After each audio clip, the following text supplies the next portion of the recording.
Well, hello there. It's me, Harold, the puppet, and you are watching Shooting.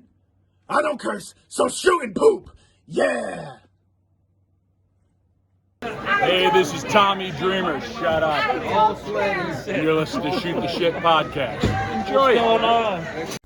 The following podcast is brought to you by the Johners Podcasting Network, found exclusively at WrestlingWithJohners.com.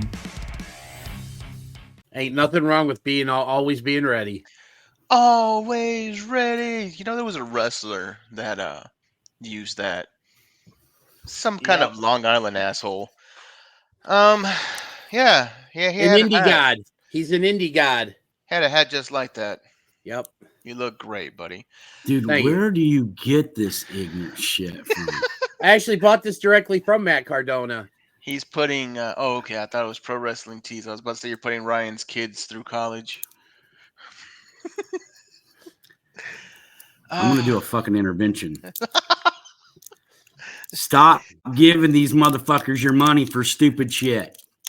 That looks like something from fucking Party City. You know, it's you look like Illinois Jones. You look like Illinois Jones. 8 Indiana Jones. Come on, man. Come on. I don't want to talk next time about you buy dumb quality. shit. Hey, the next thing you buy stupid, I'm driving up there, I'm bum rushing in the door, and I'm taking a fucking belt. That's how I'm gonna punish you. I'm gonna come in, I'm gonna take a belt. I'm dead fucking serious. You just gotta wait for the next show. I'm gonna roll right over your big ass, right downstairs, and grab the most expensive belt you got and walk out the door like, stop buying dumb shit. Grown man buying fucking toys. Quit putting Matt Cardona's kids through college, man. He ain't even going. None of his kids are going to college. He don't even have going kids. to college. That's not nice. Like, they might. Then why are you giving him his? They won't. That bitch ain't getting pregnant. Come on, dog. Yeah, she's not. You see how much money she puts into that body? No. They might have a surrogate. Yeah, but she ain't doing it. She's not going to do the work. They have no. I talk about woo my motherfucking ass. Stop giving that motherfucker your money. Always ready. Go ahead and hit the entrance, man. That's a good one. All right. So speaking of things you're probably going to want me to stop, you guys ready for the dad joke of the week? Oh, God. I forgot about this. It's got to be funnier than that. Okay. Oh, yeah. This is a good one. So how can a room full of married people be empty? Because they're all dead inside. I don't know. Because there's not a single person there. Yeah, do another one. That was dumb. Pick another one.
Okay, so you said you wanted a new one? God. I got one more. So the other day, Matthew wanted to know what it was like to be a parent. So I woke him up at 2 a.m. to tell him my sock came off. That's a good one. Stop buying dumb shit. Oh, you gotta love it. Gentlemen, stop buying dumb shit might be the title of this episode. But it's a good fucking title. It's a good title. And a good lesson. Talking about titles and lessons, you know, let's get into a little bit of rumors. Let's start the night off with rumors. We're going to be some gossipy people real quick. People have noticed that the world's most dangerous man, Mr. Ken Shamrock, now has merchandise Bullshit. on WWEshop.com. You all right, John? You good? Hey man, I couldn't get into a cage. That fucker's stronger than I am. He still looks like a beast at 50 whatever years old. Well, dude, if you was all jacked up on cow steroids, you could look like that too. Or whatever you say that Hammerstone takes, so where he gets pimples on his back. Oil-based. They're oil-based steroids. Ken's in that top echelon moneymaker, though, so he's probably on HGH with a little bit of test mixed in for, chest hair and shit. This has been Sean's steroid talk. Sean's steroid talk. You're talking steroids with the wolf. Gentlemen, what do we think about Ken Shamrock back with the WWE, possibly looking at an induction to the Hall of Fame? I mean, what other reason does he have to sign a Legends contract right now? Can I please go first on this one? Shoot. Cool. Number one, stay the fuck home, Ken. You weren't that good to begin with. 2, you're a half-ass MMA fighter and got your ass kicked most of the time. 3, if they put you in the fucking Hall of Fame, you're going to be right by Honky Tonk. Wow. Hot takes all night. You have no fucking business being there. None whatsoever. Ronda Rousey would whip your ass. Damn. And we're done. Oof. Dennis, I'm done. Would you I'm like done. to counter? Yeah, Dennis, please counter. Because I'd love to hear you argue the merits of Ken fucking Shamrock. I do have control of the mic, so I can't always mute Sean. So, but no, I'm not going to do that. Here. We don't do that, and I don't play like that. I'm. You know what? Everybody has a right to their opinion, and I'm going to give mine. I wholeheartedly, especially when they're right. Oh, good. Get over yourself. Dude, I guarantee you, most people think the way I think when it comes to Ken Shamrock. Well, you know what? I'm not like most people, and I prefer. I know that's why you're in that 25%. Oh, it's better than Jovan's 27%, whatever he is this week. Actually, 27% is 2% more than 25. So that's right, 2%. Well. We'll get on to that a little later too. Dennis, what's your take? Out for free, baby. Just giving them out for free. Well, I wholeheartely disagree with Sean, and again, he's entitled to his opinion. But I think it's good to see him back, and I think he is actually. I actually have no issue with him being in the Hall of Fame. In fact, I think he's more deserving than the Honky Tonk Man of a Hall of Fame induction. That's shocking. Oh man, I can't believe I was just about ready to say. Hold on, I'll type it because I can't say it. Oh hell, he doesn't want to say it, ladies and gentlemen, but I will whenever he types it. No, we don't want to get thrown off of air. Dude, Ken Shamrock is one of those weird ones, right? You either love Ken Shamrock or you hate Ken Shamrock. We just. Yeah, we definitely can't say that on air. It almost came out too. I can 27%, but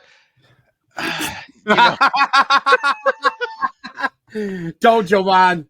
But yeah, I mean, both of you guys are pretty much what the wrestling community is when it comes to Ken Shamrock. Either you like him, you appreciate the work that he's done, or you think he's utter garbage.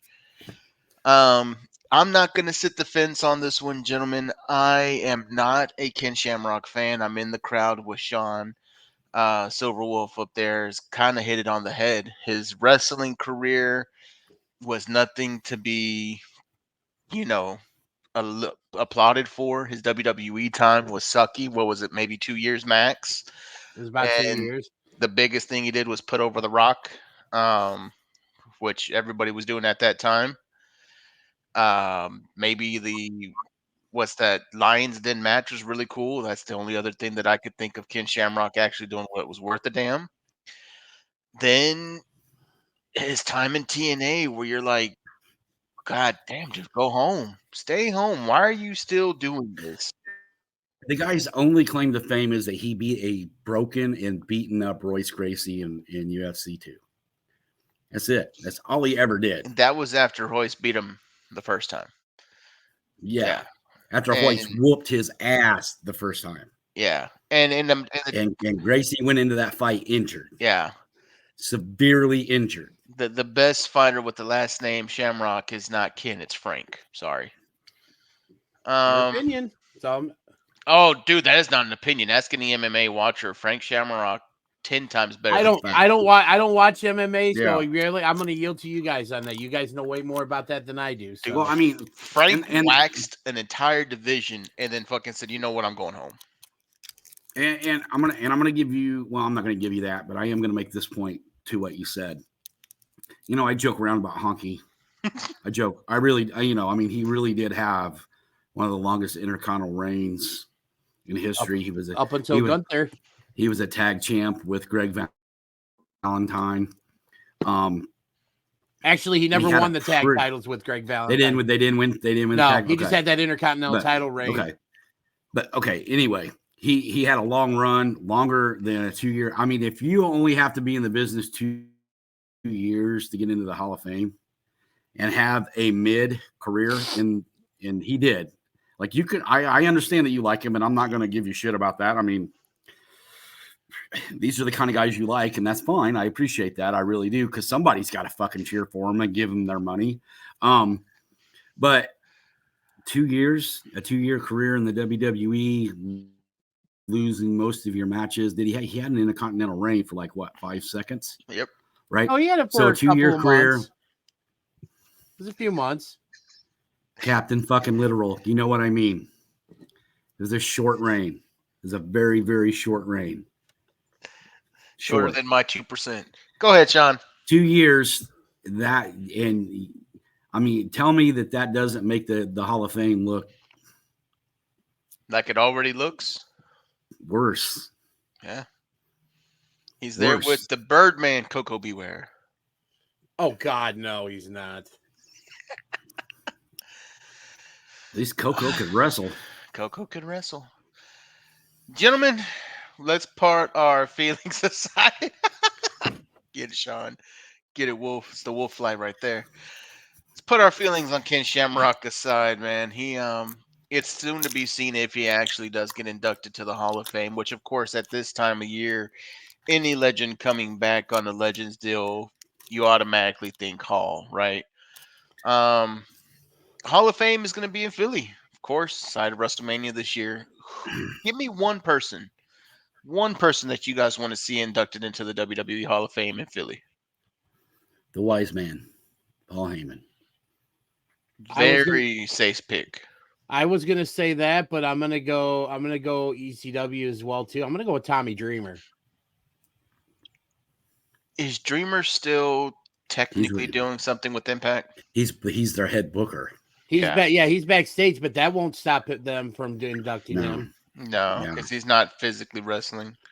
No, he still wrestles. Yeah. But they've had remember when But Impact will allow him to go and do that. That's true, Mickey James. They had Rick the second time Flair got inducted as part of the Horsemen. He was with Impact at the time. Well, and then Impact, and then it's played nice. The whole Mickey James at the Rumble thing. Yep. Hardcore country. I mean, as far as we're talking about Philly originals, I mean, one that I feel like should be is Taz. That's too close with AEW ties to have him. No, I understand. That's why I say it should be. That's why I say it should be. I don't think he will be because he's under that AEW banner.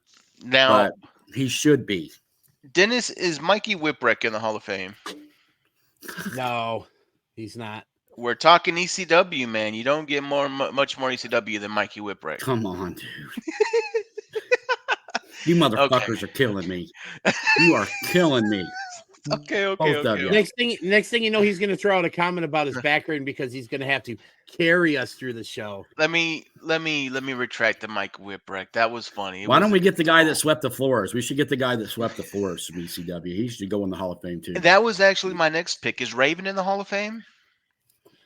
No, but he should be. I wouldn't mind Raven being inducted in Philly. He just got inducted. I think it was either earlier this year or last year. He got inducted into the Impact Hall of Fame. Yeah, I wouldn't mind seeing Raven. I mean, they're not going to – oh, God, I'd lose my shit if they posthumously put in New Jack. I'd fucking die. No. They'll never put New Jack in. He will no. New Jack coming to WWE 2K24. Street Fights just got a whole lot more hood. Yeah. Vince don't do hood. Nope. Yes, He he don't do that. does. He Yes, did. he does. No. There was Do-rag do-rag Vince. Vince, N-word He's- Vince. He's done hood, Bubba. Yes, he He's- has. During his ECW championship reign. That was a white dude making fun. That just shows he's a racist. That ain't got shit Millions to and do. millions of dollars. Crime time. Vince does hood. Come on, man. Dude, that's the worst fucking gimmick act. That's just awful. I wrote a whole college Two black dissertation people who on their Crime whole Time. gimmick is stealing from Wait. people. That's Yeah, way to go. What did you say, Giovanni? You did wrote a what? I wrote a college the fuck is it called, dissertation, whatever Mhm. shit, on Crime Time and how the use of stereotypes in pro wrestling was leading to a bigger racial inequality issue. And I pointed to Crime Time with yo, grab your rollies and pop your 40s. It's time for Crime Time. And you know the guy who was doing that voiceover is about as white as white could be. White Yeah. is white bread, Yeah. ladies and gentlemen. Yeah. Gotta love Crime Time. JTG still tearing it up though on the indies. He's doing good. He looks good right now. He's Yeah, he fucking does. beastly. Yeah, he does. Good little sidetrack there. So yeah, hopefully we'll see some announcements coming out soon, or some rumblings coming out soon of who may be inducted into that Hall of Fame class of Philadelphia. I know we've talked about maybe wanting to go. I know some of us are like, yeah, we can't go. I want to go. If I do, I'm sleeping on Joey's sofa. He can suck it. I don't care. But yeah, dude, I want to go. I want to try to make it happen. Just because Punk at Mania is gonna be nuts. Speaking of Joey K, anybody heard from him? Oh, I did. I have Yeah. I have his official statement on why he's not here tonight. I'll give it in my final thought. Yeah. Oh, this ought to be good. Oh yeah, stick around. It's great. It's That's 100%. to all our shooters out there. That's what you call a tease. There you go. Don't tease me, gentlemen, with free agency. We have two potential hot spot free agents who are looking for greener pastures. Deonna Purrazzo, who is said to have a good working relationship still with TNA Impact, whose contract they believe runs out in the next few weeks, which is the very, very start of 2024. And Andrade, who's Cien Almas, who is with, or El Idolo now, is with AEW. And they're saying his contract status is also coming up very early 2024, but he is not on such greener happy notes with AEW. Looks like they both might be on a move. If one of them leaves, where are they going? And who do you think is the one to actually go? Go ahead, buddy. I was gonna say if only one of the two is gonna go, it's gonna be Andrade. Because I mean, For like sure. you mentioned, Deanna's had a good working relationship with Impact. Impact's been good to her basically since she went back there after her, I don't know what you would call, I guess, disaster of a run in the WWE, and stuff. And I mean, to me, it makes the most sense. Clearly, he's not happy there. Clearly, they don't know what to do with him. And if anything, I think he should go back to, he should go wrestle down in Mexico, either with CMLL or AAA, because I think he's still pretty well known down there, can make a name for himself. He's still Mexican. Yeah. And I think he's always going to be Mexican. I don't think that's ever like 98%. I think. Yeah, about he's not like you. He's not like you, Giovanni, where he changes every week. You change every week. So yeah, he's 2% shy of 100. What do you got up there, Silver Wolf? Well, I don't think Purrazzo's going to leave. I mean, she may, but she's not. She's not heading back to WWE. I don't think they're interested, and I feel like that's a shame because I feel like that's a body image thing. I think that was part of her struggle in WWE was they expect her to maintain a certain weight, and I mean, it doesn't change the fact that the woman's she's still beautiful, and she can fucking legitimately go, and she's proven that. So I wouldn't be surprised. I mean, I could see her going to AEW, but the problem with AEW is the women's division there is kind of a joke. You know what I mean? I absolutely agree with you there. I think their women's division, obviously, out of all the major organizations out there, is by far the worst. Because I mean, it seems they have all these women, and yet they only seem to find time for one women's match and maybe one segment, and they're stuff. spending more. Yeah, they spend more time showing Sky Blue's ass than they do anything else. Really, I mean, you got Paige, you got Ruby Soho, you got Britt Baker, you got all these great talents, and it just seems like that they're only gonna anytime that they run with anything, it's only gonna be, 2 or 3. Hater's gone, so we haven't seen her in a while. Serena Deeb's, she's injured and having the seizures. And then you have a talent like Anna Jay, who I feel like could be like really good. Like, I mean, her in-ring work is solid. Does she need work? Yeah, of course. She's gotten a lot better though. When she was getting her reps in, she was getting better. I mean, she's still pretty young. I mean, she's still early 20s, right? Yeah. And drop dead gorgeous. Mm-hmm. You know what I mean? And she's got the attitude. She can cut a promo, I think. Yep. But she's not going to shine there, given with all the upper echelon people that they brought in, like a Ruby Soho and Paige and Toni Storm and all these, what you consider high-end female talents. Yep. And then you got to think about too, like, the only other option would be WWE, and like I think Deonna Purrazzo had her fill. Yeah, I would think I think if she were to go back to the WWE, I think with Triple H running things, maybe. But even then, I think her best move would be re-sign with Impact because she's going to get lost in the shuffle there, buddy. Yeah. She'll be giving her back up to lesser talent. She'll put over. She'll be there. Somebody's got to. Yeah. I mean, and let's talk about that for a second. She's been down in NXT cutting these sending out these little tweets or X's or whatever the fuck we're calling that ignorant shit now about, well, I'm working to be a diamond. So when I get there, no, bitch, you're learning how to wrestle. Let's don't get it twisted. Yeah. You're doing a little bit too much of this and not enough what you should be doing, which is getting reps in. Because if he was ready to go, he'd already be in the ring. We won't see her until the Rumble. I think. We won't see her. I don't think so. I don't even think she's going to be at the Rumble.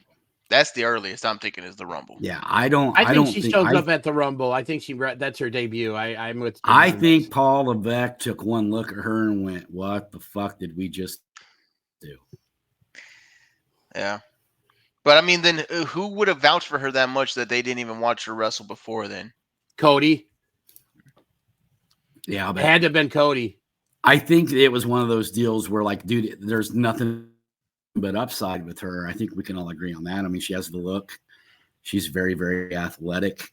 Yeah, you teach her how to wrestle. She can be a 5-tool player. Physically strong. The promo needs work.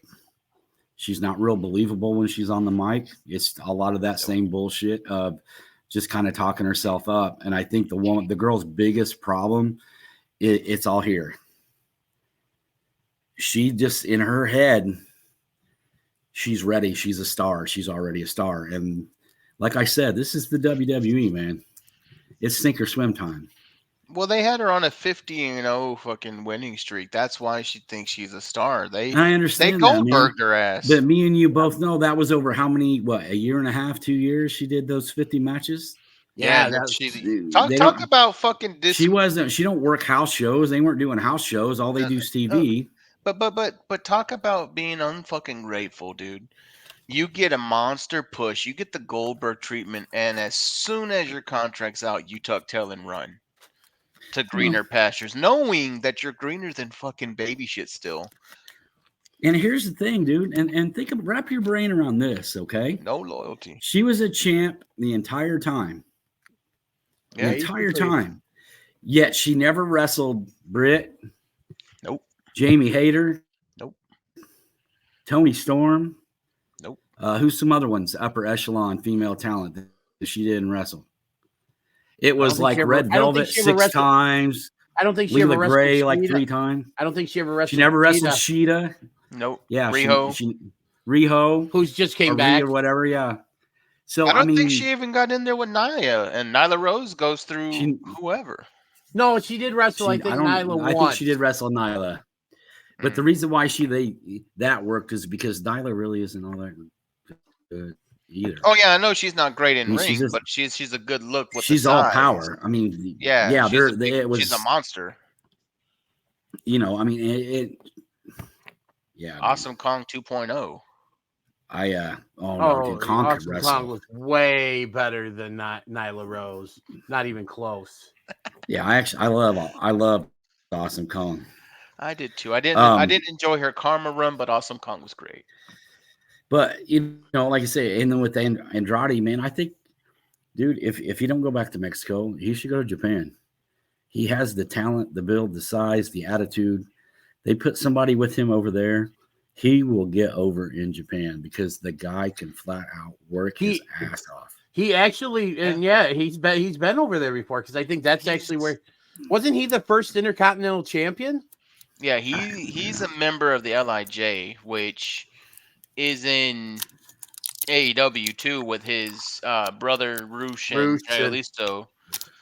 But he's in the original Ingobernables, which was a Mexican staple that Japan brought over after somebody took a tour there with Naito and all of them. He's part of that group technically, so he could work in New Japan easy. He can go back to CMLL and put on matches and get that out of his system because I know he wants to go back home for a little bit, do some stuff with his home promotion because that's always going to be his first one. CMLL is where he cut his bones, where his family cut his bones. He wants to get over there. And he's a huge fucking star there. Huge. Yeah. Yep. That's because in Mexico, dude, in Lucha Libre, it's all about the lineage, your family name. Yeah. And those Japan and Mexico are the only two places where that kind of shit is. Yeah, it's just different. It's just different. You're just carnies here in the U.S. Over there, you're respected in Mexico and Japan. Here, you're carnies. Fucking carnies. And to be completely honest with you, going back to Deonna Purrazzo, I am going to say this. I think that Scott, what's his name from TNA? D'Amore. I think he knows what he has there, and I think he'll open. Oh, he does. He's been open. And if they can keep her there, they're going to try to keep her there because she's a staple, man. I mean, he's got the best women's division in wrestling. He in wrestling, hands down. In my opinion, he's got the best wrestling show in wrestling. People just need to watch. Hopefully, the TNA rebrand helps. I think. Well, they got to get on a bigger station. I think they're going to. The rumor is that's why they're going back to TNA, which would make that would make a lot of sense. TNA did have their old deal in the works, which is Paramount. They're going back, yeah. So that's the rumor that I heard, which is why they were going back into they were embracing the TNA because it's just more recognizable than Impact. Yeah. You can say TNA to the layman fan, and they're going to know. Remember it. If you say Impact, they don't know. Yeah. They don't know. Well, that's because TNA. We have a lot of people who are big time stars now in other places, and they are related to TNA. That you kind of think of them as TNA guys. Talking about big people in big places, Randy Orton has made his decision to go to SmackDown, and some Punk is going to be on SmackDown too. So, how do you guys want to hit this one? Who wants to go first on Randy Orton and Phil? How about I go first on Randy? You go first on Phil, Sean. So I think this was a good move to put Orton on SmackDown and stuff because especially with Roman Reigns and the Bloodline being there, you knew when Orton came back. That was going to be what he was going for. He was going to go for, he was going to go take down the guys that took him out. And I know it looked like he made amends with Jay on Raw or during War Games and stuff. So, but I wouldn't put it past, the writing team or whatever to, Jay. I still think Jay's going to play a role in all this and stuff. Who knows when? But I think it's a good move to put him on SmackDown, especially with Punk coming back because I think, and I'll talk about where I think what Punk's going to do after Sean talks about it and stuff. But to me, I thought it was the right move to do because I think Orton's needed more on SmackDown right now. I think some ruggedly handsome tattooed guy said just last week that he was going to go to SmackDown and start KOing the entire bloodline and make a run at the title. I don't remember who it was. Even a blind squirrel finds a nut every once in a while. Man, please. 50% of the time, I'm 100% right. Don't even try that shit. Well played. I like that. Good one. But no, I mean, I really did like the way he came in at Survivor Series and just the look of it and stuff. They're looking for somebody. They got to get somebody to fill in between now and Mania, right? Somebody that's got to torment Roman, somebody that's got to disrupt the bloodline. Randy Orton is just sick enough, just diabolical enough, just venomous enough that it's believable. I mean, come on, man. Everybody talks about, I know Roman's like this unbeatable machine now or whatever, but he never wrestles. Randy Orton's been dropping motherfuckers for 20 years. There is nothing that's not legit about Randy Orton. And Randy Orton, yeah, $1 million. He looks better than ever now. Better than ever. think, yeah. And the one thing I'm gonna give you props on something about Randy Orton, Sean. So I think it was either last week or the week before we were talking about his different themes that he'd used, and you mentioned how you thought "Burning My Light" was his best one. I said voices. I love voices. Oh, voices. I thought you said "Burning My Light" was your favorite. I said voices. No, I said voices. Okay, well then I guess I can't give you props because I actually got to go with "Burning My Light." Yeah, that's okay. And stuff. Yeah, no. Sean said he hears voices. He likes voices. Yeah. What say you, Jovan? On Randall Kenneth Orton. There you go, your RKO fans. That's where it came from. I thought it was Keith. Whatever. It is. It's Randall Keith. Keith. It's close enough. Yeah, man. I mean, Sean called it. I guess it's a logical move to keep somebody having to play with the head of the table because apparently you can't have him just not doing anything which he's been doing for the past couple of years. Who is typing? Nobody. Who's fidgeting? Sorry, it's me. Jesus. It was right at the mic. It sounded like you were typing. I'm sorry. It's okay. Ew, it was a yellow one too. Those are nasty. Anyway. Pineapple, man. I love pineapple. Oh, okay. Yeah, pineapple's awesome. Lemon. I thought it was the lemon one. The normal ones are lemon when they're yellow. Anyway, back to Randy Orton. I think it makes sense. I don't think Jey Uso gets involved. I think right now main event Jey is starting to get traction on his own. Yeah, he lost the Yeet because of fucking copyrights, which some indie wrestler, I think. You can't tell me that the WWE machine couldn't go to this indie fucking kid and was like, "Hey, bitch, we'll buy Yeet off of you." They could have done it if they wanted to. They just if he's trying to hold him up for a shit, you know what I mean? Yeah. Oh, like, dude, a ham and egger. That dude with Andre's jacket. Yeah. A ham and egger would have given that up for the Yeet. But anyway, I think main event Jey Uso is doing enough on his own right now not to have to be included in the Bloodline story. Keep him away from it. Have Randy go through everybody else. That gives you what we got at Survivor Series: the forgiveness, the okay moment. Leave him out.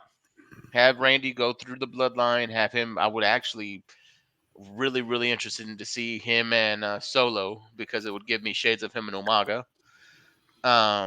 Except Randy wrestles circles around him. I'll be honest with you, Jovan.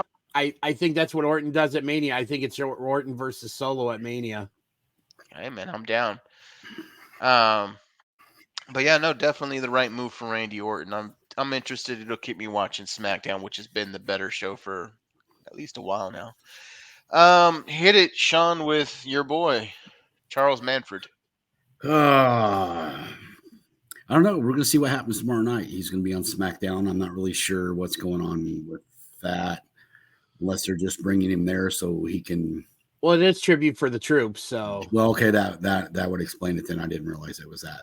I don't know, man. I think he's going to play the role of disruptor. That's what he does best. Punk is Punk, man. He's an enigma. I have no idea what they're going to do with him. I really, truly don't. But whatever it is, it's going to be awesome. The guy's he's a needle mover. Everywhere he goes, he makes money. He is also the #1 merch seller for WWE and AEW currently right now. So think about that shit. Think about that shit. Boy is making bank right now. I kind of want to see what happens with the Seth thing, but I do agree. I think Joey said last week, I don't know if it was Joey or if it was Jovan, but he's back. He's going to work with who he wants to work with. He's going to tell some stories. It's going to be awesome. I hope there's some Heyman interaction because I love those two together. I think it's a natural fit. Who knows? I really do. I really do think it would be awesome to see a three-way between Roman, Lesnar, and Punk with Paul Heyman in the middle of all that. You kind of got to see a little bit of that during the Lesnar Roman Reigns match. There was at one point where Paul throws the belt into the middle of the ring. Yeah. Was he trying to give it to Roman? Was he trying to give it to Brock? Or was he just throwing it out there and going, whoever gets it, that's who I'm going home with? You know what I mean? Like, Heyman's just so good at what he does. And yes, I stole that from a podcast that I listened to today. But because that's what he said. That was the whole point of that. When he was asked, well, what was you doing? I don't know. What was I doing? Was I trying to get it to Roman? Was I trying to get it to Brock? Or was I just throwing it out there and going, whoever gets it, take it home? And that's for us to figure out and for us to decide. I have a whole new appreciation for Paul Heyman. Not that I didn't totally respect him and love him to begin with, but my favorite Punk was him with Heyman. I just think that the two of them together, it's just toxic and brutal and so fucking entertaining. And I still believe to this day that WrestleMania 29 was the best Taker match because he had it with, not of all time. Obviously, you got the matches with HBK and Triple H, so I'm not trying to step on that dick. But of the later matches that Taker had, that was his last really good match. And him and Punk had a really good match, and the story there was so great. Pouring out Paul Bearer's ashes on him, and doing old school, and that whole match, just everything about it was just awesome. Unfortunately, that was almost the death knell for Punk, and it's probably part of the reason why he ended up leaving to begin with. But I'm just excited to see him back, man. Like I know a lot of people are on the fence or whatever, and I get that, but it's just, that's my guy. I'm going to stand by him. I'm going to stick with him, and I'm going to cheer him every chance I get. Dennis Day Jr., go ahead. So I think Punk being on Raw is the right thing to do here because it doesn't, because it Punk's return I think overshadowed Orton's return at Survivor Series and stuff. And I mean, that's, I think no matter what, that was going to happen if Punk, because I mean, Punk is a much bigger, name, I think, and no slight on Orton, Punk's a much bigger name in the business than Orton. Like Sean said, he's a needle mover. He's really the only true needle mover that this business has seen in the last, I'm going to say 10, 15, 20 years. And I mean, you talk about polarizing, there's nobody more polarizing than CM Punk in this business. I mean, and I think, like you said, it's going to be interesting to see what happens. I mean, obviously it looks like we're getting Punk versus Rollins at some point. I think we should get that. That's going to be, and I said this when we did our first show after Copeland's Bar and Grill. I said Punk versus Rollins is going to be your night one WrestleMania main event, and I'll stick to it. I think that's what we're going to get. I think it's going to be a great match and stuff, and I think if Punk stays on his best behavior and, he's changed, like he said in his promo, everybody wins. Like WWE wins, Punk wins because he's going to be making all kinds of money, and most importantly, the fans win. I don't want to do my Punk pipe bomb yet. I'm going to wait. I'm going to let this play out a little bit, but I have a Punk pipe bomb that I will do on this show because unlike you guys, I am not a giant mark for CM Punk. I am not one of those guys who waited You're just a giant 7+ years for Skid this mark? guy to come back to pro wrestling because he was the best thing ever. He spoke for the people. No, you marks. Look, bro, he was somebody that I ain't had a gonna bad listen. day I ain't at gonna work. take. Hey, I'm not gonna take shit from a fucking Cowboys fan, bro. All I'm saying is you're gonna have to hear about that too later. But I didn't Because disrupt you've you been when waiting you were longer sucking than him. 7 fucking years. You Look, son of a bitch, just to do something. I didn't interrupt you when you were sucking him off. I get to say what I want about him now. So, like I was saying, I'm not going to do my punk pipe bomb yet. I will wait and see how this plays out a little bit, but I do have one lock and loaded. As far as him being on SmackDown, I don't think we get another iconic pipe bomb type of thing from him. It's probably going to be more of, hey, look at me, I'm CM Punk. Here's the crowd. Oh, I'm all in the crowd. I'm so happy to be here. I'm a changed person, which, after you've broken up with a girlfriend and then you get back with her, the first thing you say is you're a changed person, but you ain't changed shit. So we'll see what happens. Like I said, I'm not gonna go off on Punk too much right now. Everybody pretty much knows my feelings on him. And I'll wait a little bit to actually give a full Punk pipe bomb esque thing on why I don't get the appeal and why there have been better people. Like we've just now fucking said, Dennis just fucking said that a wrestler the caliber of Randy Orton, generational talent, a third generation superstar, bona fide fucking Hall of Famer, Absolutely. and CM Punk, who in my opinion has not deserved anywhere close to a Hall of Fame induction yet, Wow. Are overshadowed you it. out of your fucking? You are completely just fucking starting shit now. There's no fucking way. Stop me where I'm telling lies. Two-time Where's the credentials? WWE champ, two-time world champ, ECW champ, tag champ, intercontinental champ, US champ, AEW champ twice, Ring of Put Honor that champ. against Randy. Put that against Randy Orton. Don't put in Who's only ROH worked in and AEW. who's only worked in one fucking company. This is why you can't talk to Punk fans. WWE He's only not cares wrong, about though. what you've done in his company. You're so full of shit. You're just trying to get me worked up. Fuck you. He's not wrong. Sean's not wrong, though. I mean, Punk has been everywhere. Orton hasn't, but I mean, and that's not a slight on But either that's one of the not guys. what the WWE Hall of Fame cares about. They're not going to look at your accreditations from other companies. Okay. So if you're going to say that, Ken Shamrock worked 2 fucking years. He deserves to get in, but Punk ain't earned a. I said he shouldn't get in. Okay. I didn't say he deserves to get in. I said he should not. Let me make this point here. So if the WWE does not care about what wrestlers did outside of the WWE, then why are guys like Abdullah the Butcher and the Great Muta in the WWE Hall of Fame? They never worked in the WWE. You're talking about legends that form the sport? Yeah. That's a bit different than CM Punk, buddy.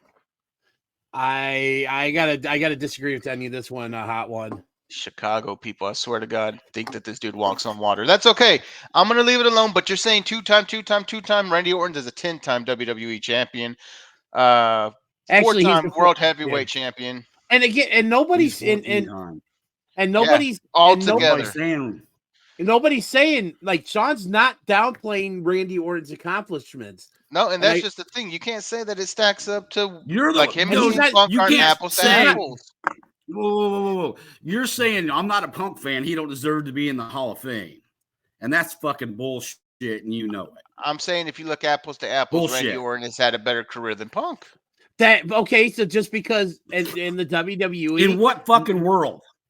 Every company Punk's been in, he's rise to the fucking top. Randy Orton has never worked outside the WWE. He's never even been to a different company before. So that counts against him because he's been loyal to one company. No. And he hasn't been canceled or labeled as a cancer. A little in bit, his locker room. A little bit, because we had this conversation a few weeks ago, and you agreed with me. Did he leave? That we shouldn't say that we didn't. Just not even very long ago, we talked about the Usos are a great tag team, but I'd like to see him go somewhere else and win titles there. Do we really know how great they are? And you agreed with me. And now you're saying because the Usos, it's Punk, I get it. But no, I never said that the Usos didn't belong in there. That's what I'm saying. Dude, I'm going to drive to Detroit and choke you with your fucking fro. It's 5 hours. I'll keep the door open. No, because I mean, you have to listen to what I'm saying. You have to listen to how I'm saying it.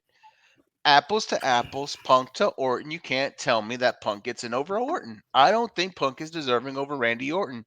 And to me, that's I don't. I see didn't how say he was Punk- deserving over did- Randy he- Orton. yeah, You're saying he Punk didn't. don't deserve to be in it at all.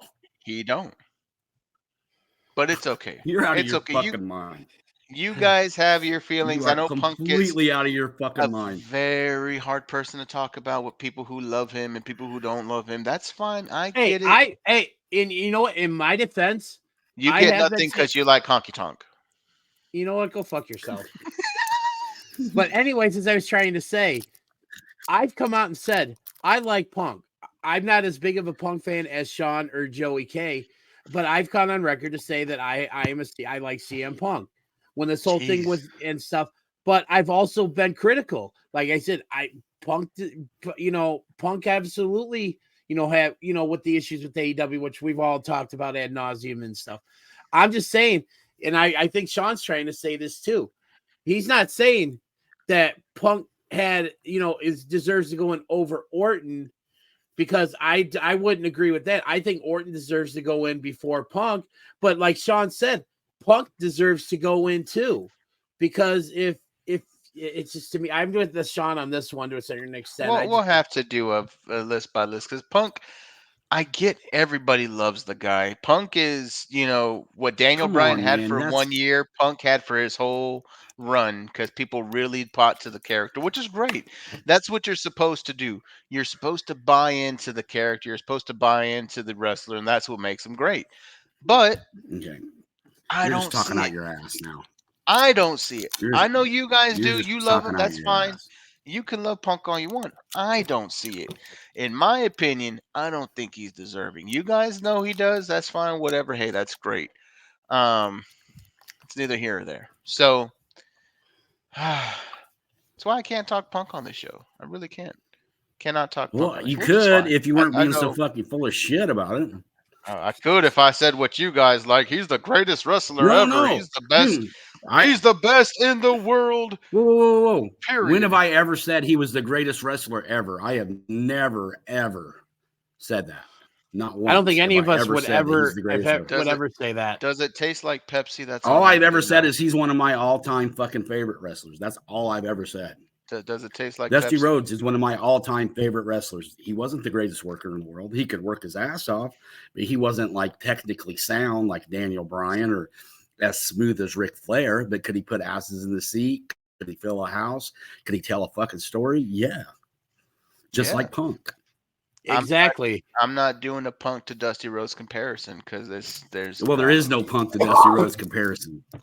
No. None. And I think if anybody has the authority to say something like that, it's Silverwolf. Yeah. Well, no.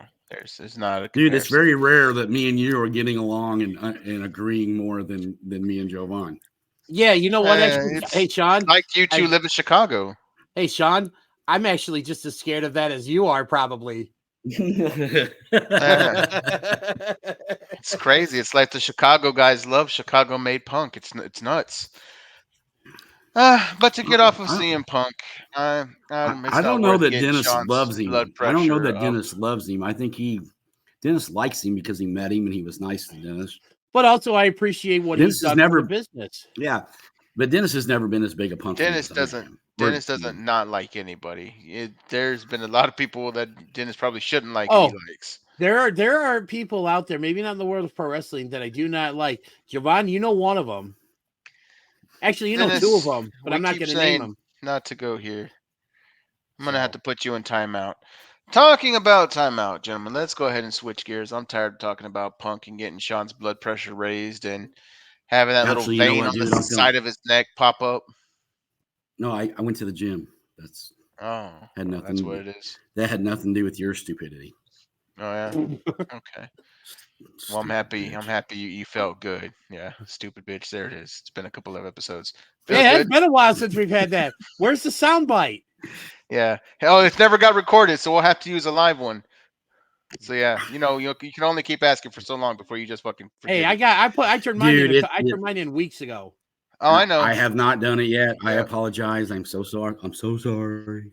He'll just call us a stupid bitch in person. Anyway, moving on to something a bit better.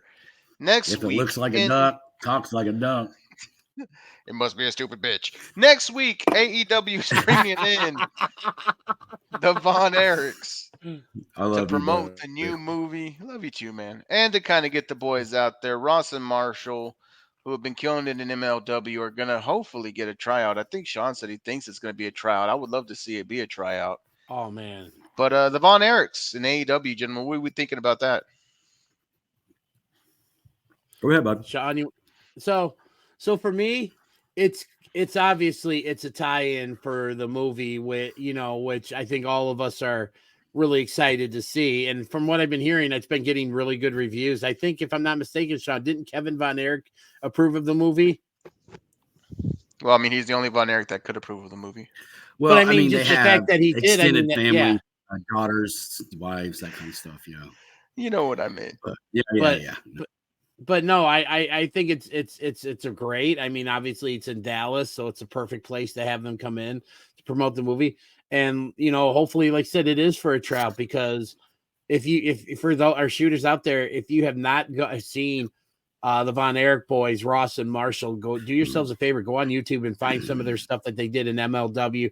I believe they were in also Major League some Wrestling. stuff with Major League Wrestling. I believe they did some stuff sir. with New Japan Strong as well too, and stuff. Yes, they Sean did. and I have had the privilege of seeing them like live a couple times in 2 Cicero, or 3 times, yeah. And they can go. Like, those boys are good, and they deserve a shot to succeed in AEW or the WWE, because I mean they've got the talent and stuff. So I mean it's going to be great.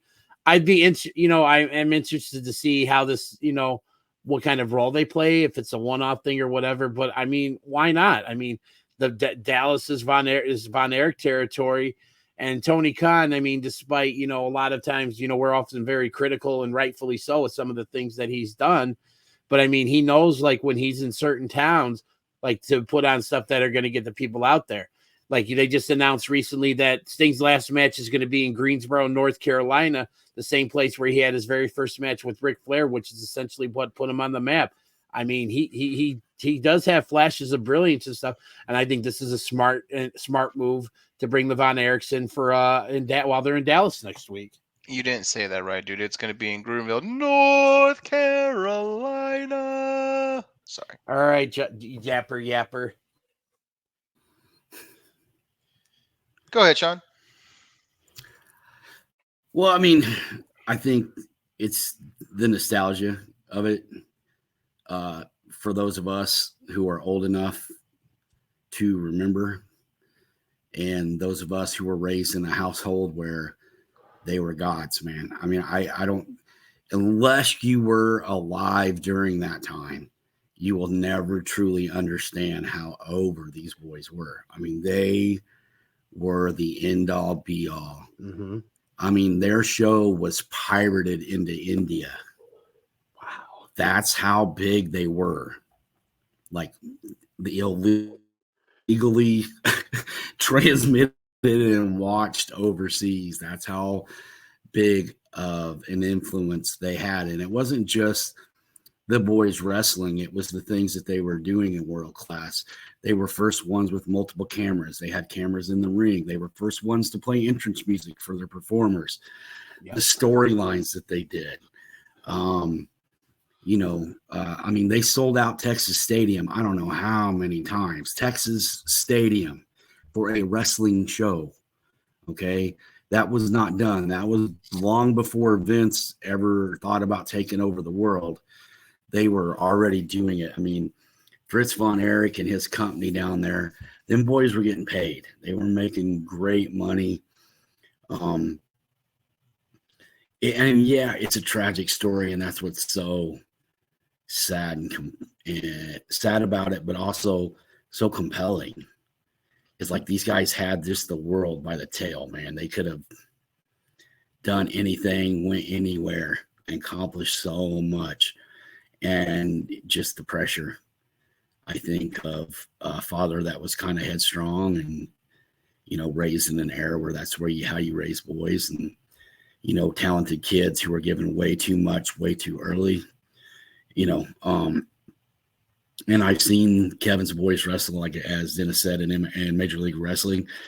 They're a really talented team. They really are. They are the epitome of their dad, One of them wrestles barefoot, just like Kevin did, and he moves like Kevin. When you watch him wrestle, you see Kevin Von Erich flying through the air.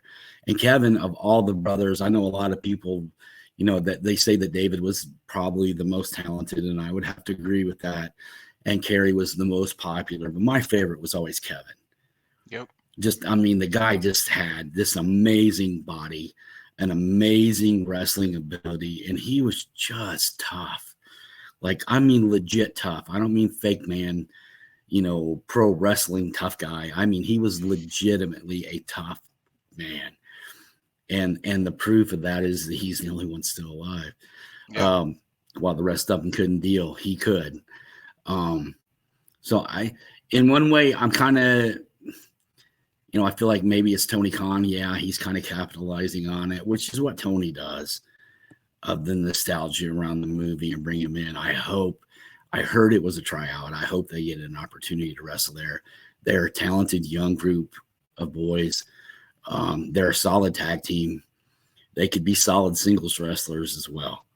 You know, I mean, they definitely move like Von Erichs. That's for sure. And I know Jerry is super excited about it too, because Jerry is a huge Von Erich mark like the rest of us. So, you know, I don't know what I'm more excited about, them being on AEW next Wednesday or actually getting to see the movie. I'm very, very excited to see the movie. And I hope it's I hope it's fair. I hope it's as good as what it looks like it's going to be, you know. In my opinion, this is the first major movie production, I think, as far as like based on a pro wrestling family. So how this movie does is going to determine whether we see other biopics of wrestlers that we love, you know, and there's numerous stories out there to tell. Rick and Dusty and Harley Race and, you know, just all the things that we talked about a couple of weeks ago or last week. I think it was. Yep. Yeah. But then being in AEW and getting an opportunity, I mean, there's a lot of good tag teams in AEW. I think they could come in. I think they can make their mark. I think the fans will love them, especially the women, because they're pretty cowboys, man. Yep. They're pretty Texan. You know, they look like cowboys. They're just, yeah. I mean, they're definitely Von Erichs through and through. So I'm really excited. And your mom's probably marking out like crazy right now, isn't she? With the movie coming out and the boys wrestling next Wednesday and stuff. Because I know your mom's a big world-class fan, and she's very knowledgeable about their history. And there's so much history there, man. So much history that they will just never understand or grasp, you know. Yeah. And it's all the talent that came through that building. It's something different, man, about growing up in Texas on the heels of the Von Erichs, right? Just there's people who probably have had the Iron Claw applied to them who have no idea what the Iron Claw is, but if somebody has gotten you by the head in Texas at least once or twice and just held your ass there because of the Von Erichs. Yep. I mean, I fancy myself, you know, as a bit of a historian. You know, you guys know how much I love the older stuff.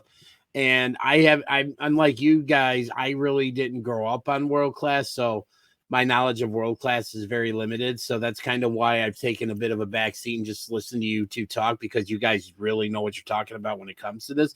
And as someone who's always looking to, you know, learn more about this business and its history and stuff, I love hearing stuff like this. And I'm excited to see the movie, because I mean, because I don't know as much as you guys. So this is going to be a bit of a learning experience for me.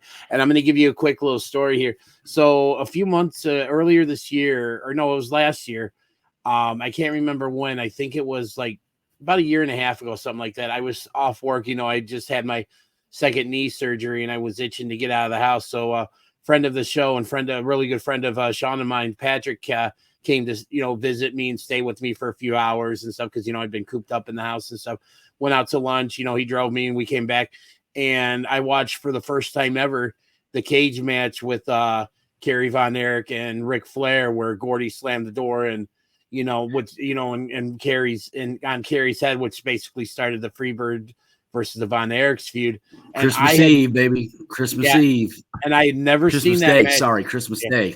And I had never seen that match in its entirety. Like, I seen clips of it, but I'd never watched the match in its entirety till that day. and it's just like it was so like cool as a a 40 a guy over 40 watching a match of such with such historical significance for the first time as a match like this, and just realizing and just thinking to myself, man, just if only I had been a fan back then and known about this, because like Sean said, the crowds and everything, it had to have been incredible. Dude, they were rock stars. They were absolutely they were. 100% rock stars. Yeah, man, it's crazy the amount of people who may know the name but not really know much about the Von Erichs, right? And it's like Sean said, it literally is a tale of tragedy. And each one of those deaths, spoiler alert, each one of those deaths, the whole state felt them. You could see the processions at the funerals of these guys. Yeah. And we're talking miles upon miles of people, because what people don't understand, the Von Erichs grew up in the eye of the state of Texas, because the boys were athletes before they were wrestlers. They were always in the paper. Yeah, and that's the thing. They were always, it wasn't a gimmick to them. It wasn't a gimmick to Texans, because we grew up with these kids who Fritz was from a young age. These are megastars. These guys are star athletes. They're going to be big. They're going to be something. And you see these kids through high school. Now this one starts wrestling, and the family business is wrestling. So they're all going to end up there at some point. When is this one training? When is this one going to do? This one went to Japan and died. Damn. Everybody mourns. You come back, this one just died of this. Fuck. Everybody mourns. Then this one went out and passed away. This one here is getting a shot at the world champion, the Yellow Rose of Texas, the one and only time that the state flower of Texas, which is the bluebonnet, was turned to the Yellow Rose. It was for that. No, it or not. The Yellow Rose of Texas took over for that match against Ric Flair. And that's the thing, is I don't know if in other areas how they really got down, because I know Memphis, you see things how Lawler had Memphis bought into the Memphis promotion there, but the entire that's a different story altogether. Yeah, that Memphis promotion was, but Dallas was the launching point for all that shit. Yeah. Dallas, the entire state lived and bred with WCCW, which was living off of the Von Erichs. And I mean, it's not that the Von Erichs were the only big names in town, because I mean, hell, we had Bruiser Brody, Kabuki, and for a lot of people who didn't know who Kabuki was, when the Great Muta brought out a very old Kabuki, you break my hearts. But you've got the Iceman King Parsons, Kabuki, Kamala, Iceman King Parsons, baby, love me Chris some Adams, gentleman, Chris Adams, Jimmy Garvin, dude, the missing link. The missing link. The missing link, bro.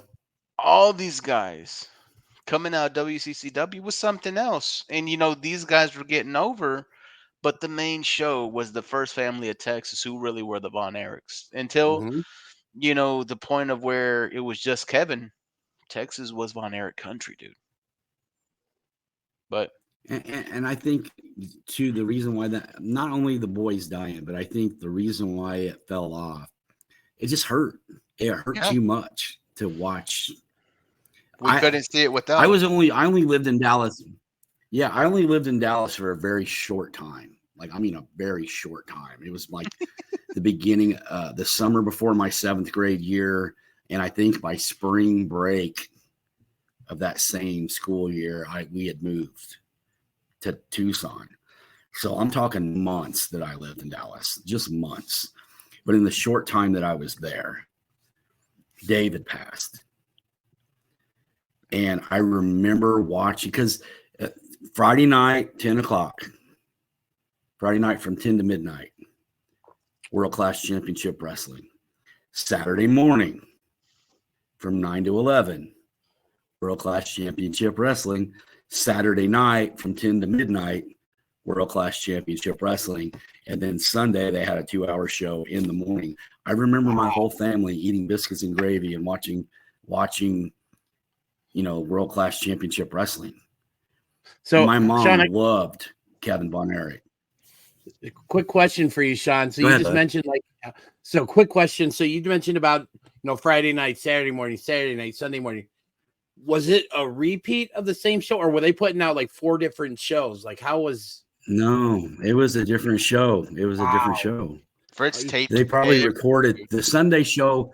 The Sunday show I think was through the week, so like they'd be in different parts of the state the rest of the time. But Friday and Saturday shows were in Dallas, no matter where they were, everywhere. The rest of the week, Friday night, Saturday, live at the Sportatorium. That place would be packed, bro.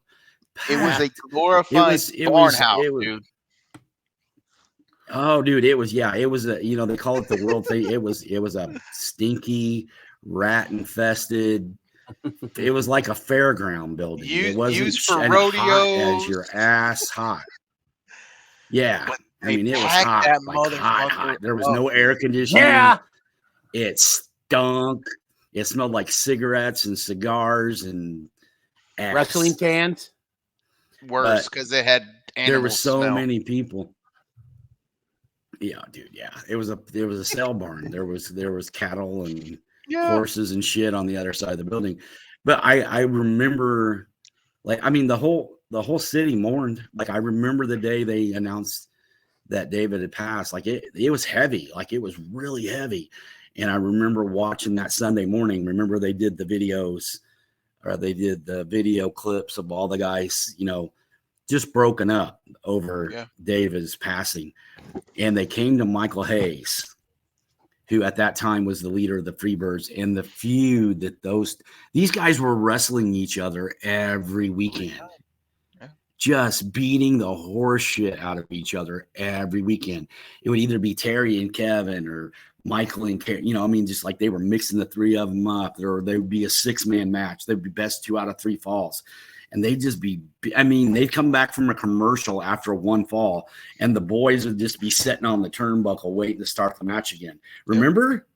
It was just like, they went, bro. The last hour would be the Freebirds and the Von Erichs in some shape or form. Yeah. And it was, hate. They did vignettes of like them going out to dinner and just, it was so ahead of its time. You have to go back and watch, like go to YouTube and just pull it up. Like just type in Von Erich Freebirds and see what pops up. You're going to see just the history of it. But I remember, and Ric Flair talked about David's passing and talked about how he was going to be a future NWA champion and da-da-da-da-da. And they came to Michael Hayes, who was not PS then. He was just Michael Hayes.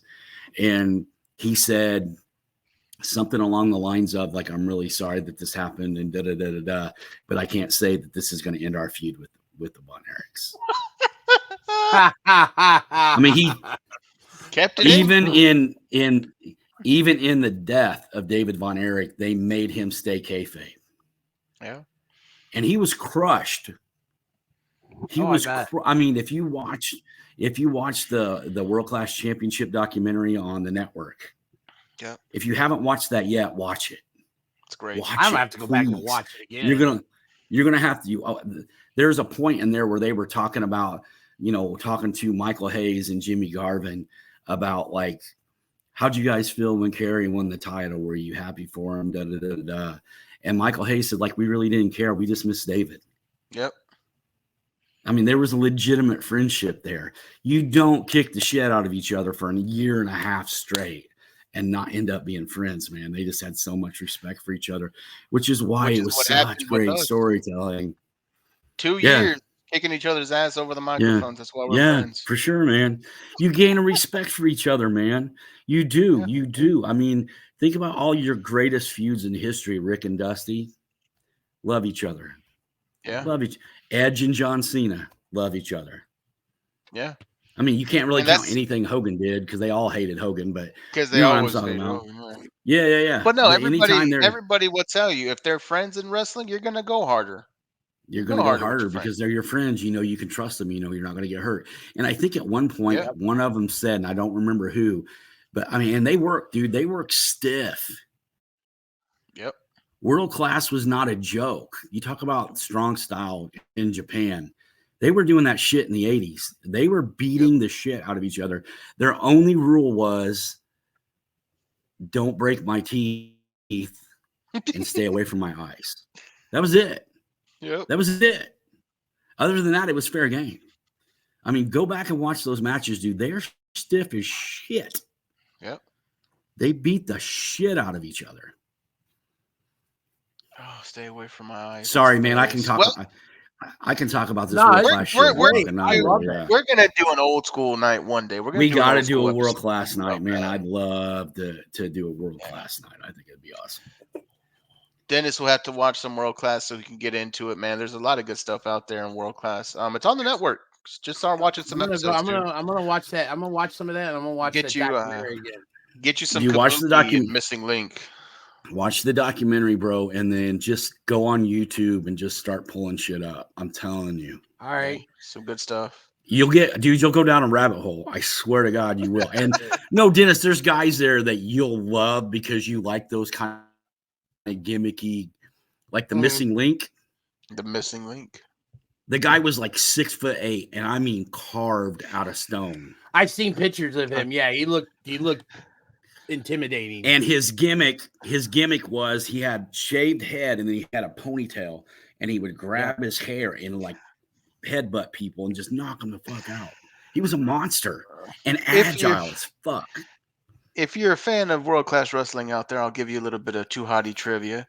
Too Hottie's grandmother, my mother's mother, at one time could have almost got married to a wrestler that wrestled in the WCCW time frame. Yeah, he was a Spanish guy. Who? Not going to give out any names, but in WCCW, you know, Mexican wrestlers, very, very Mexican looking. Yeah, there's a handful, so you'd probably be able to hammer it down on which one it was. So there you go. Did he happen to train HBK? I mean, who knows, man? Who trained HBK anyway? Yeah. Pedro, no. Oh no, wasn't Pedro? Jose Lothario. Lothario. No, but there's I'll give you that, man. He was a main eventer a few times as a touted as a world champion who went in there and faced a couple of the Von Erich boys too in WCCW. First name Al, if you got that. Al Perez? Not Al Perez. No, Al Perez was Al Snow? Al Perez wasn't Al. No, Jesus Christ. Let's go on to the offshoot, ladies and gentlemen. Our final thought segment of the night. Who wants to start on the offshoot? Who was going last again? Me. I'm going last again. Sean, would you like to go first? The punk hater. Thanks, buddy. I can, man. Yeah, I kind of want to make up for like embarrassing myself last week. So you didn't embarrass yourself. Don't ever apologize for being real. Yeah, you being you and the real you is all that we need. Yep. Was it Angel Blanco? Was that Angel Blanco? Are you looking up names? Yeah. Was it Hector Guerrero? It was Al Madrid. Really? Yeah. You would have been 100% Mexican then, brother. 100%. But then we may have not gotten the Jovan that we're stuck with. Grandma almost got the LD. Wow, that's crazy. Look, dude, every time I watch some old school WCCW, I'll snap a pic of him and send it to my grandmother and be like, "Hey, you know this guy?" And she goes, "Stop." I'm like, "Okay." Yeah. Grandma gave it up. Grandma gave it up. There's a lot of stories about that. Let's not get into that one. We'll be here all night. Go ahead, man. Got run over by a wrestler. Working bail bonds down in Dallas Street. Anyway. Over the last Sorry, Sorry. That's okay, buddy. Oh, shit. Over the last couple weeks, I've been just consuming wrestling. Just I don't know why. Like I say, when I go through these times, it really does even me out. It makes me feel better.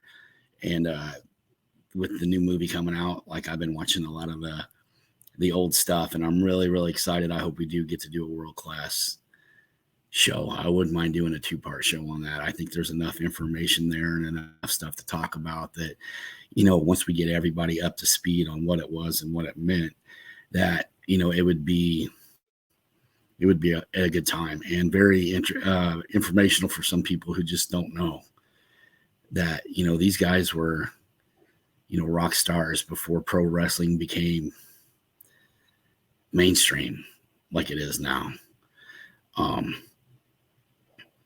But when I think about all that stuff, like all this stuff takes me back, man. Like I'm a Dusty Rhodes fan because of the Hard Times promo. It was a part of my life that I remember. It happened on my birthday and da-da-da-da-da. I'm a Punk fan because I was trying to get clean and a friend of mine introduced me to Punk. And my sobriety kind of sprung from that. So, it really isn't always just about the fact that I feel like he's a great wrestler and a great promo and all that other stuff. There's other stuff there too. If I ever get a chance to meet him, I'll probably embarrass myself and just thank him because he gave me a reason to stay clean, at least that day.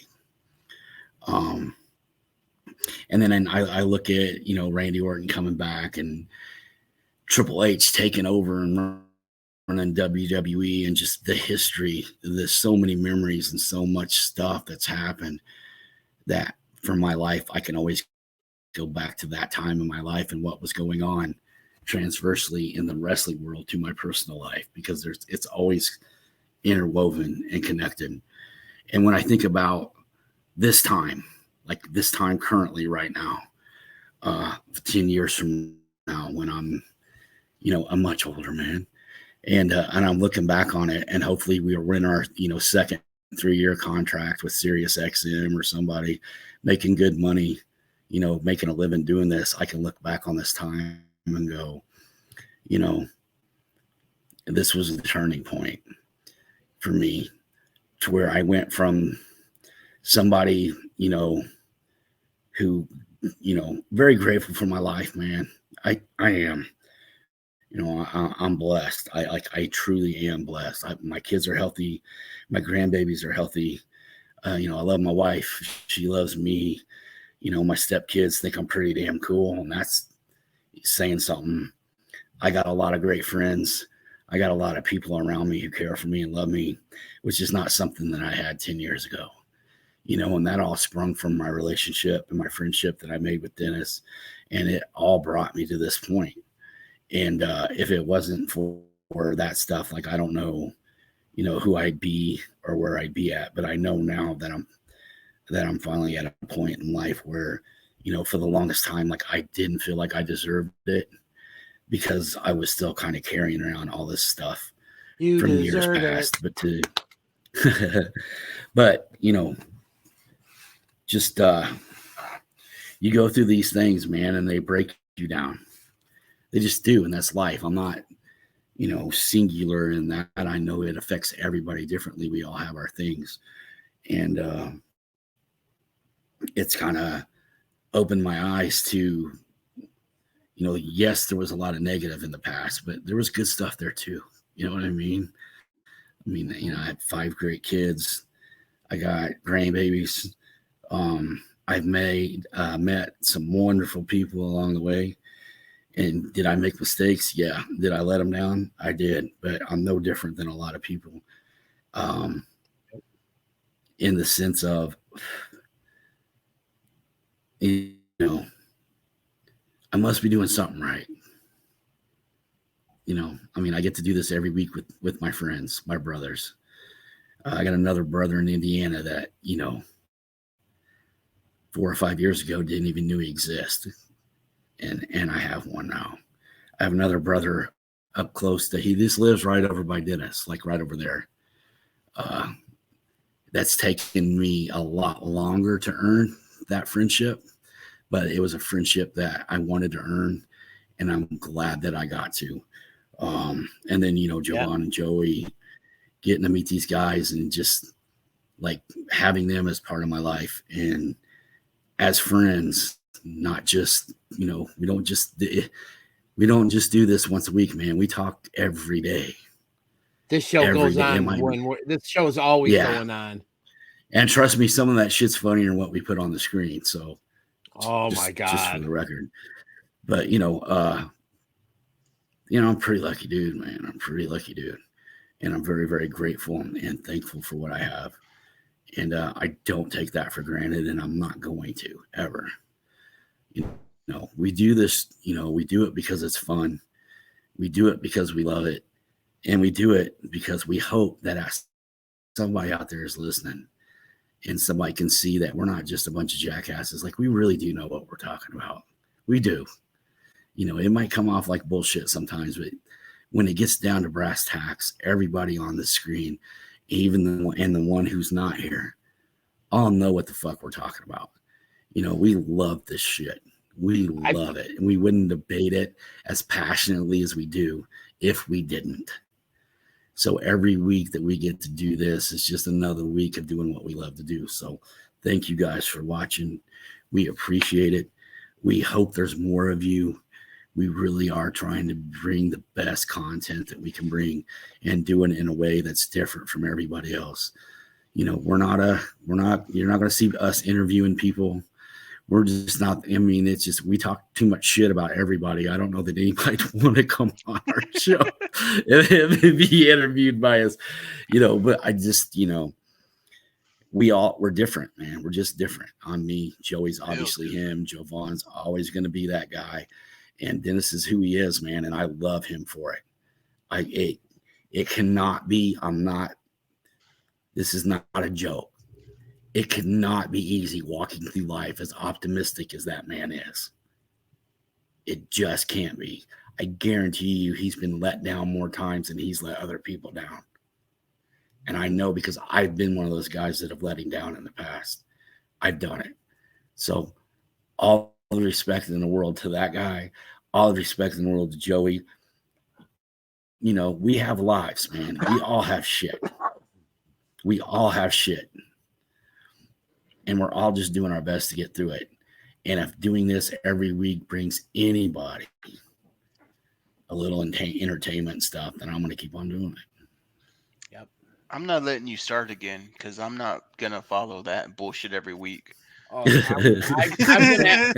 I got to follow it this week. So it's what I do, man. So feelings. In the words of Roseanne Barr, words are kind of my thing. Yeah. So I want to talk about something real quick that Sean mentioned about us knowing the shit what we're our shit. Like, we know what we're talking about.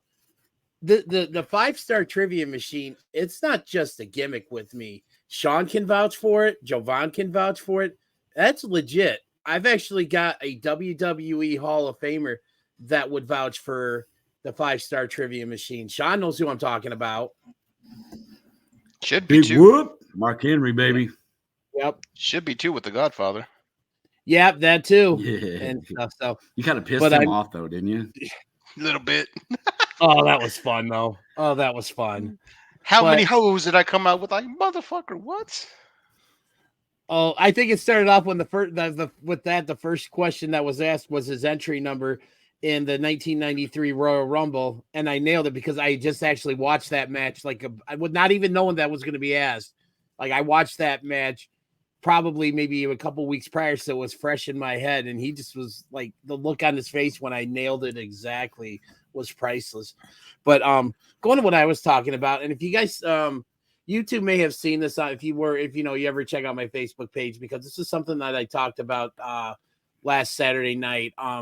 So this past Saturday night, I went to an independent wrestling show, Rocket Pro Wrestling in Joliet, Illinois, with a friend of mine that I've known since high school, Greg, and his cousin Kendra, who had never been to an independent show. So this was her first show, and she had so much fun, and it was just really cool seeing a new fan of independent wrestling born and all that and stuff. But I wanted to take a minute to talk about I've said this before to you guys, and I've said this out, and I'll say it all the time. Whenever someone that I consider a friend gets to live out a dream or do something that they've always wanted to do, I'll be the first one up there supporting them with everything that I can. And I actually got to see that Saturday night. Friend of mine who I've gotten to know, in various Facebook groups and online, and I've run into him a couple of times at like fan fests and shows and things like that. So a friend of mine, his name is Pat Ackerman. He's part of this fan group that goes to the Rocket Pro Wrestling shows. They're called the Lovely Intoxicated Men, and it's just a group of fans. You know, they go to shows all the time. They like to drink they like to drink old styles and stuff, you know, and just have a good time. They're very respectful of the business. You know, they don't try to make it about themselves and things like that. They're very respectful, and they get a lot of interaction with the talent. Well, my friend Pat actually got to participate in his very first professional wrestling match this past Saturday as part of a 6-man tag team match. And it just, from the moment when like he came out, like all his buddies and his group, they were part of the entrance. They did, like, you know how the Undertaker would usually have the Druids with the torches and stuff. He had all his friends out with their arms stretched out, and they had old style cans they were holding up. And like he got, you know, he had wrestling gear on. He got an entrance video. He came out to "I Don't Want to Stop" by Ozzy Osbourne, which is a pretty good song. It's a great stuff. song. And it just, and like he didn't, like he wasn't in there like, you know, throwing hip tosses and biceps. He was in there just enough to get, you know, to do his parts and stuff. And I kid you not, there was a spot where he was in the midst of this guy in the ring with this one guy. And, you know, he did the, so he goes to the corner, grabs a couple of beers, and they each chug a beer in the middle of the ring. And then in true Stone Cold Steve Austin style fashion, as soon as his opponent, as soon as they finish their beer, my buddy Pat kicks him in the stomach, drops him with for a guy who's never been in the ring, a stunner that looked pretty damn good. And actually, and, you know, the other guy did the, you know, with the beer spitting out of his mouth as he's falling backwards, you know, that all the guys used to do when they would drink a beer with Austin. But then he at the end of the match, you know, he hit a stunner on another guy and got the 1, 2, 3. And I kid you not, that whole arena was unglued and this was just for a fan. This wasn't like a regular professional wrestler. This wasn't like someone like they brought it, like, you know, someone that used to wrestle in the WWE that they brought in to move tickets and stuff. And it was just really cool to see someone I consider a friend getting a chance to live out a dream, like in something, because he got to do something that like me, you know, and Jovan, Sean's had a little bit of training in this and stuff, but something that deep down inside we would all love to do. And it was the coolest thing. And I remember talking to him after the show and just being like, dude, I'm so happy for you and everything. So I just wanted to give a shout out to my friend Pat for being able to live out a dream this past Saturday night show. And then on another note, with Rocket Pro Wrestling, probably one of the most professional looking independent promotions I've ever seen, from the way they had the venue set up to where they do the commentary, their, you know, their gorilla position, and just the video board where they play the entrance videos and the entrance. I mean, one of the more professional looking setups I've ever seen. And I actually talked with the guy that owns the company. His name is Bill Shelley. And I just said to him, I said, this was so professional. We had a blast. I can't get over how professional it looked. And it just says, you know, he told me like straight up, he's not making money off this because all the money he's getting from these shows, he's putting back into it. And it really shows. And it's just, if any of our shooters out there, if you're in the Joliet area or around that, you know, whenever I believe Rocket Pro's next show is like I want to say it's like the 12th or 13th. It's like the first or second weekend in January. Go check him out. It's because it's a damn good show, man. But shout out to my boy Pat for being able to live his dream. That's awesome, dude. He had one match and he stole Steve Austin's finisher. I mean, who else would you take? It's a hell of a finisher. It is, and like you said, and it looked good. Like he didn't like. It wasn't like one of these crappy ones. I mean, like, excuse me. It was. I was really for what for someone who hadn't had a match. He did just enough, you know. And I don't think he stepped on anybody's toes. I don't think he disrespected the business in any way, shape, or form. I don't think anybody on the opposing team came out, you know, looking, you know, bad or anything like that and stuff. It was just an all around. I think it was very well done. Man, if there's any little promotions or any good, you know, indie promotions out there that want the boys to shoot shit to get into a ring for a Royal Rumble style match, I'm fucking down, bro. I'll take a bump or two and I'll go through a table. I think we said this before. I'll go through a table. I don't give a damn. I think Joey K would be the first one to put you through that table. Well, I mean, his short ass can try. He's not here right now, so I can make that shot. Gentlemen, it's my turn. That's I'm what you call happy. it. Hey, shoot! Before you go, Javon, shooters. That's what you call a segue. Cheap pop. Well, I told you guys earlier tonight that I was going to tell you why Joey K isn't here. And the answer is quite easy. Hold on. Let me get my Okay. Joey K. Oh, Breaking I can't news. even No. start. I'm gonna let Go you start. ahead. No. I just want to. You're gonna do this. When he hears this, he's gonna rip your fucking ass off next He week. can try. Okay, go proceed, sir. The floor is yours. Thank you. You're welcome. To get back into my groove, I'm sorry. I'm going to get into my Joey K-ness. Now, unfortunately, unlike Joey K, I do not own mason jars to drink out of. But I have a big cup that kind of looks like a mason jar. So, cheers, Joe. Looks like a urine specimen jar. It's actually a really big, like, oats jar. But looks like the cups I make my smoothies in every morning. it's exactly what they are. And unlike Joey K, I don't eat macaroni and cheese out of the pot. But I do have some quick oats, some malto meal, because I do love me good hot cereal in the morning. I do have some that was made this morning, so Joe, delicious. Hey, Sean, you got some popcorn? Yeah, No. buddy. I ate all my Starburst too. I can eat out of pots. I could drink out of glasses that aren't really glassware too, Joey. And look here. We all know why you're not here, buddy. We know. Because Sunday night, Joey K. Sunday night, play it. Sunday night, Sunday. Dallas, Texas. The Cowboys are going to put hard times on the Philadelphia Eagles, baby. Philadelphia just got their heinies beat like it's never been beat before, Daddy. It's Sunday night in Dallas, Texas. The Dallas Cowboys are going to do it again, Daddy. So, Joey K, I hope you're ready. And to all my shooters out there who don't like the Philadelphia Eagles, put your hand out with me right now. Dennis is already there with us. Put my hand out and know that we are here together, baby. We are here to beat the Eagles. We are It's here. the worst Dusty I've ever heard in my life, man. That's terrible. The brotherly shove. We are here to ensure that the NFC East goes to the Cowboys, Daddy.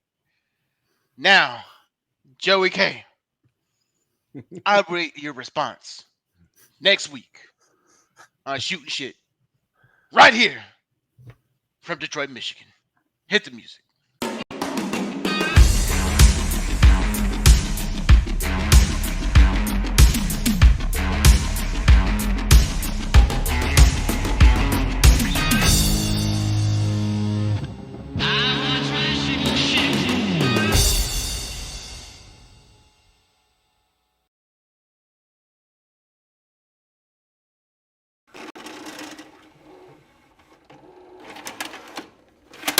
Now, if that ain't a reason to watch next week, I don't know what is.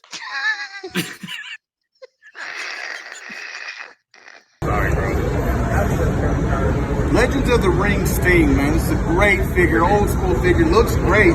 It's Sting! Old school Sting from WCW. Guys, you know us, 3/4 of the Shooting Shit team, and we're here with a listener just like you guys. This is Jimmy from Super Powers Comics. My friend of almost 20 years. He's known him since you were 12. If you know people in Chicago, you probably know Dennis because he knows half the town, of course. But shooters, if you need action figures, comics, wrestling memorabilia, we just showed you Sting. Superpowers Comics will put up their QR code so you can get a good look at everything they have coming. Give it a shot, shooters. Get your superpowers on and get your comics from our friend Jimmy, who listens just like you.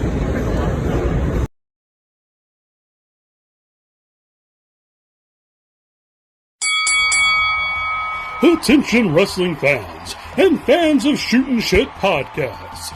You can now be one of the cool kids by going to ProWrestlingTees.com and buy the official Shootin' Shit t-shirt. Buy it now and be there at ringside. Be sure to check us out on YouTube at www.youtube.com/@SHOOTINGSHT. Find us on Facebook at www.facebook.com/groups/SHOOTINSHT. Check us out on TikTok at SHOOTINSHIT. And you can buy your official Shootin' Shit shirt at www.ProWrestlingTees.com/SHOOTINSHT. And thanks for watching.